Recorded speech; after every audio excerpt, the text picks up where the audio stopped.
गौरी के बाल घने, लंबे और बहुत सुंदर थे। उसके बालों को देखकर हर कोई उसकी तारीफ जरूर करता था, पर शादी के बाद गौरी के लंबे बाल घूंघट में छुप जाएंगे, ये उसने कभी नहीं सोचा था। गौरी की सास यशोदा देवी बहुत ही पुराने ख्यालों की थी। उनके घर में घूंघट करना बहुत जरूरी था। देखो बहू, हमारे घर में घूंघट बहुत जरूरी है। तुम्हारे घूंघट का तुम्हें खुद ध्यान रखना है। सिर से बिल्कुल भी नहीं सरकना चाहिए। बड़ी बहू भी हमेशा घूंघट में ही रहती है। अब सास की बात को भला गौरी कैसे टाल सकती थी? वो इस घर में नई थी।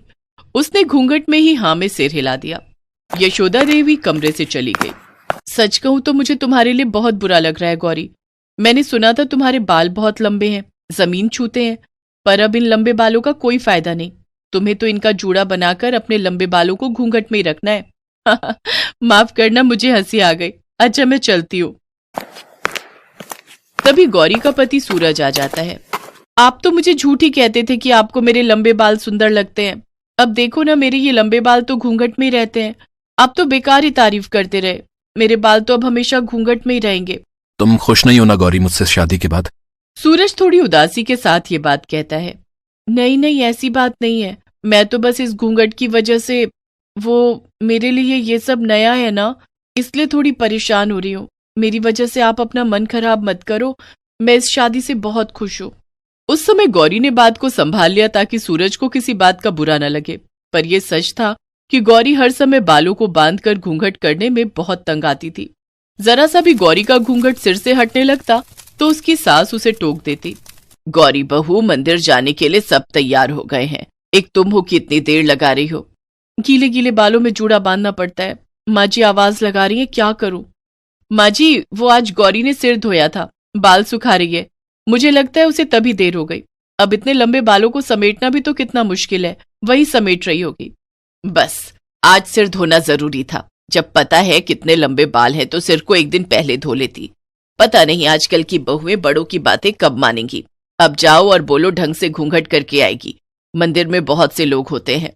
गौरी जल्दी जल्दी गीले बालों को बांधकर जूड़ा लपेट लेती है और सिर पर पल्ला कर लेती है। अक्सर ही गौरी को ऐसी परेशानियों को झेलना पड़ता था। एक दिन सब औरतें एक संगीत समारोह में इकट्ठी हुई, जिसमें यशोदा देवी और दोनों बहुएं भी गईं। गौरी बहू, ध्यान दो, पैर छूने में तुम्हारा घूंघट सिर पर रहना चाहिए। संगीत समारोह में जरा सा भी हटा तो सबके बीच में बात बनेगी। देखो, बड़ी बहू ने कितनी चिमटी लगाई है, उसका घूंघट जरा सा भी नहीं खिसक सकता। ये क्या, तुम एक ही पिन लगाकर आ गई हो? जरा सी देर में तुम्हारा घूंघट हट जाएगा और जूड़ा खुल जाएगा। अरे यशोदा बहन, आओ आओ, आज तो नई बहू भी आई है। सुंदर लग रही हो बहू। गौरी बहू, इनके पैर छू लो, इन्हीं की पोती की शादी है। हमने तो सुना था छोटी बहू के बाल बहुत लंबे हैं, पर घूंघट में तो कुछ दिखाई नहीं दे रहा। अरे मैंने ही कहा है बहू से, वो क्या है ना, घूंघट में बालों को नजर नहीं लगता। ठीक ही है, बहुओं को घूंघट में रहना चाहिए। सब औरतें गाने बजाने में लग जाती हैं। कभी बच्चों के साथ खेलते हुए एक बच्चा, जो उसी फंक्शन में आई एक महिला का था, वहीं पास में बने कुएं में गिरने लगता है। मम्मी, मोहित कुएं में गिर गया। उसने कुएं में ईंट को पकड़ा हुआ है, वो पानी में गिर जाएगा। क्या? मेरा बच्चा, मेरा मोहित कुएं में गिर गया। मोहित, मोहित! सब औरतें चिल्लाने लगी। किसी को भी कुछ समझ में नहीं आ रहा था। तभी गौरी दौड़ती हुई कुएं के पास जाती है। उसके पास अब एक ही रास्ता था। वो जल्दी से अपना घूंघट हटाकर अपना जूड़ा खोलती है और अपने बालों को कुएं में गिरा देती है। मोहित बेटा, मेरे बालों को कसकर पकड़ लो, मैं तुम्हें ऊपर खींच लूंगी। मजबूती से पकड़े रहना, मैं तुम्हें गिरने नहीं दूंगी। गौरी के बालों में भयानक दर्द हो रहा था, फिर भी उसने कोशिश से मोहित को कुएं से बाहर खींच ही लिया।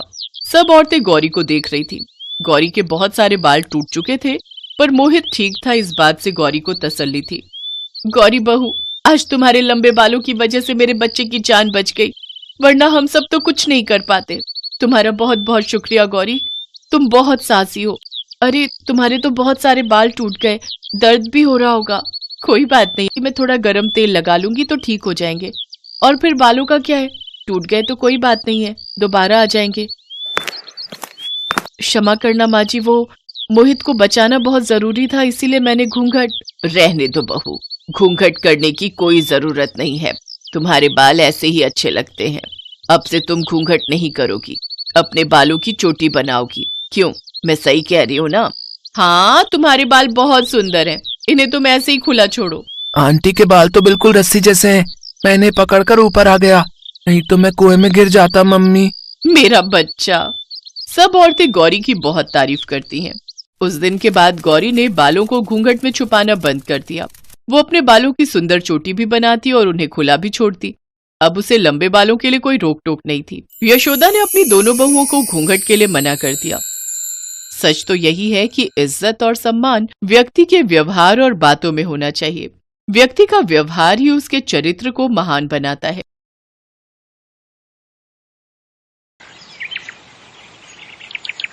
जड़ी बूटी ले लो, बाल बढ़ाने वाली जड़ी बूटी, सिर्फ 5 रुपए में। बाल बढ़ाने वाली जड़ी बूटी सिर्फ 5 रुपए में? जरा देखो तो। सुधा को अपने बाल बढ़ाने थे, उसके लिए अब वो कुछ भी कर सकती थी। उसने बूढ़े आदमी से जड़ी बूटी खरीद ली। उस आदमी ने कहा, इस जड़ी बूटी को जोर जोर से पीसना, पीसने से तेल निकलेगा। उस तेल को सोने से पहले अपने बालों पे लगाना। जड़ी बूटी लेकर सुधा घर चली गई। तभी सुधा जड़ी बूटी पीस कर तेल निकालकर और उसे अपने सर पर लगाकर सो गई। और अगले दिन सुबह नींद से उठने के बाद उसने देखा उसके सर पर जितने भी बाल थे वो सब झड़ गए हैं। सुधा ये विश्वास नहीं कर पा रही थी। कहते हैं लड़कियां लंबे बालों में ही अच्छी लगती हैं, लेकिन सुधा के बाल बचपन से ही छोटे थे। उसके बाल बढ़ते ही नहीं थे। ऊपर से वो सांवली भी थी और दूसरी ओर उसकी बहन राधा के लंबे और घने बाल थे और राधा गोरी भी थी।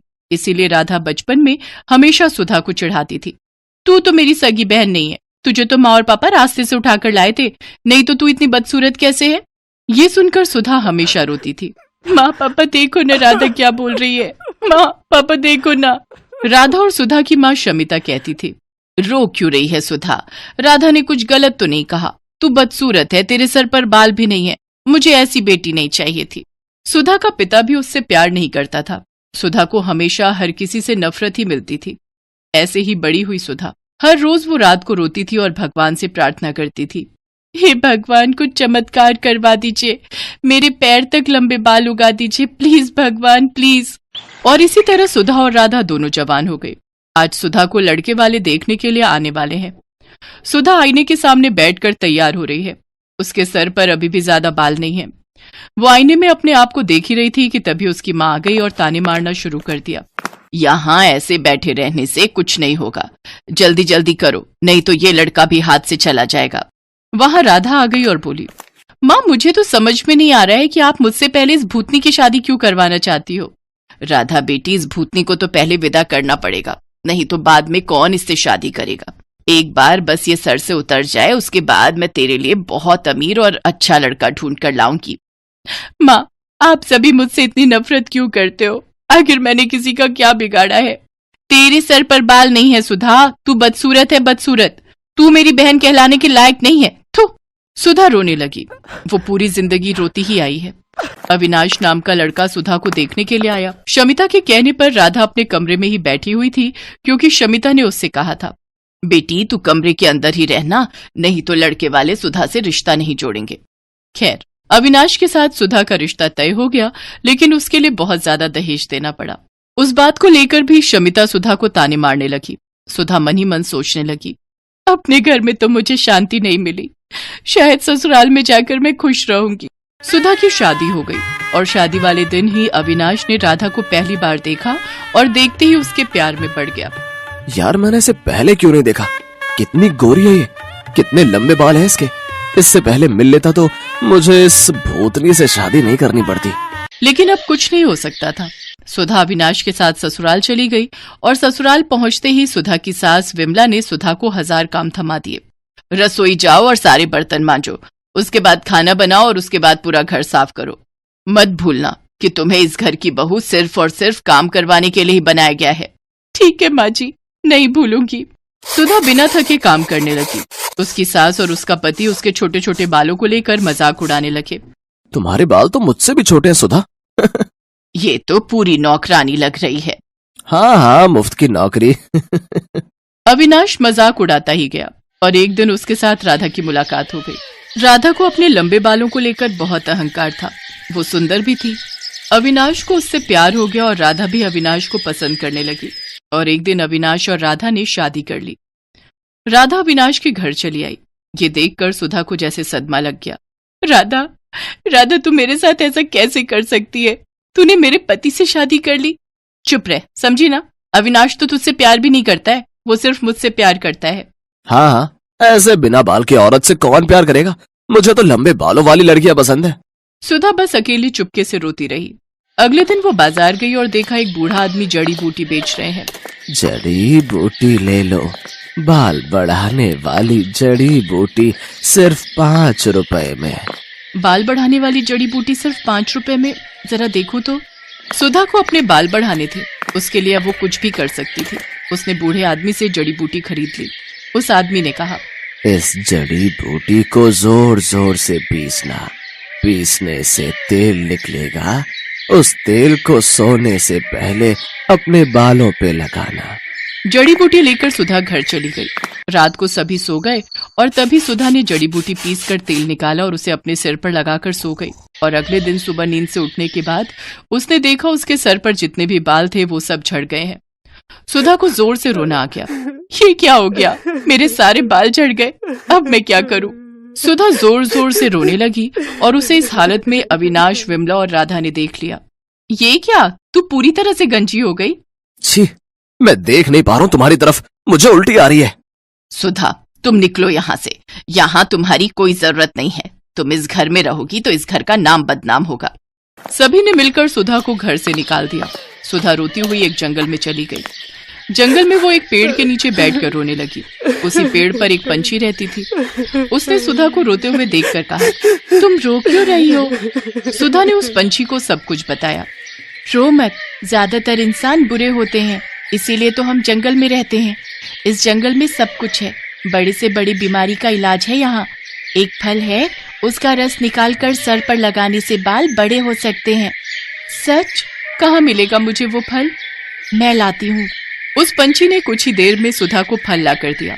उस फल का रस निकालकर सुधा ने सर पर लगाया और उसके बाल उगने लगे। उसके बाल सर से पैर तक आ गए, काले लंबे घने बाल, ठीक जैसा सुधा चाहती थी।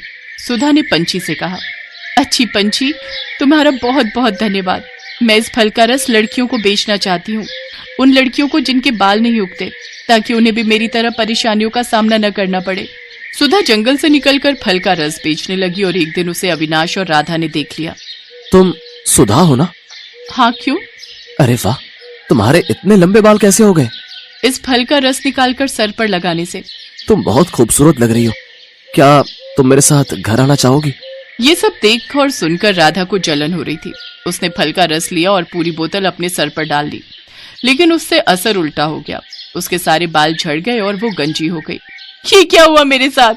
मैं गंजी हो गई। बहुत अच्छा हुआ, यही लालच का नतीजा है। बचपन से आज तक तूने मुझे चैन से जीने नहीं दिया, अब देख कैसा लगता है। और हाँ विनाश, मैं फालतू लोगों के साथ नहीं रहना चाहती, तुम रहो अपनी पत्नी के साथ। राधा का अहंकार मिट्टी में मिल गया। अविनाश को भी गंजी राधा के साथ ही रहना पड़ा और फल का रस बेचकर सुधा बहुत अमीर बन गई। चारों तरफ उसके बाल के चर्चे होने लगे और वो खुशी खुशी जिंदगी बिताने लगी।